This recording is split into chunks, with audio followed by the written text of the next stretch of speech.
شهر رمضان الذي أنزل فيه القرآن هدى للناس وبينات من الهدى والفرقان.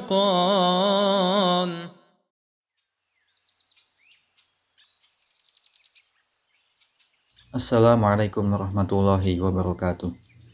Alhamdulillahi rabbil alamin. Wa ashhadu an la ilaha illallah wahdahu la syarikalah. Wa ashhadu anna muhammadan abduhu wa rasuluhu sallallahu alaihi wa ala alihi wa sahbihi wa sallama tasliman katsira amma ba'd. Allah subhanahu wa ta'ala berfirman dalam surat Al-Asr, wal 'asr innal insana lafi khusr illal ladzina amanu wa 'amilus solihati wa tawasaw bil haqqi wa tawasaw bis sabr. Demi masa, sesungguhnya manusia itu benar-benar dalam kerugian, kecuali orang-orang yang beriman dan mengerjakan amal soleh, dan nasihat menasihati supaya menaati kebenaran, dan nasihat menasihati supaya menetapi kesabaran. Dalam surat ini Allah subhanahu wa ta'ala telah bersumpah dengan masa, yang mana merupakan ajang dan medan perlombaan manusia dalam beramal. Masa atau waktu di mana sangat beragam manusia dalam menggunakannya. Ada yang menggunakan waktunya dalam ketaatan kepada Allah subhanahu wa ta'ala dan memperbaiki umat. Maka mereka inilah kaum yang beruntung. Kemudian ada pula yang waktunya berlalu begitu saja dengan sia-sia. Kemudian kelompok lainnya menghabiskan waktunya dalam kemaksiatan dan merusak umat.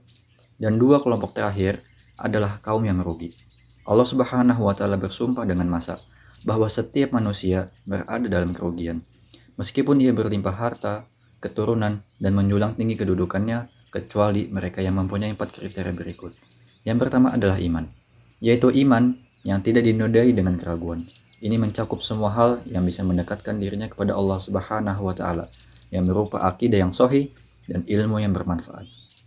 Iman bukanlah sekedar membenarkan saja, namun harus disertai dengan sikap menerima dan tunduk.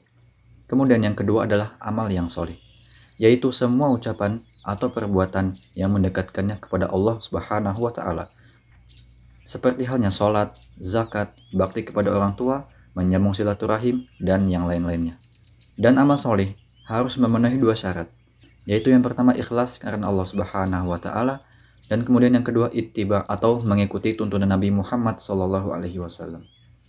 Bila salah satunya tidak terpenuhi, maka amal pun tidak akan diterima oleh Allah subhanahu wa ta'ala. Kemudian yang ketiga, saling berwasiat untuk mengikuti kebenaran. Nasihat menasihati satu sama lain untuk melakukan kebaikan dan memotivasi sesama untuk merealisasikannya. Ini artinya ia berupaya untuk kesolehan dirinya dan juga kesolehan orang lain.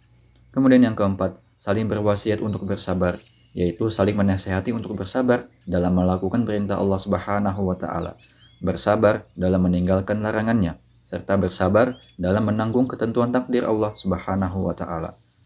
Mengenai saling menasihati untuk mengikuti kebenaran dan menasihati untuk bersabar, terkandung di dalamnya amar ma'ruf dan nahi mungkar, memerintahkan hal yang baik dalam tinjauan syariat dan melarang yang mungkar.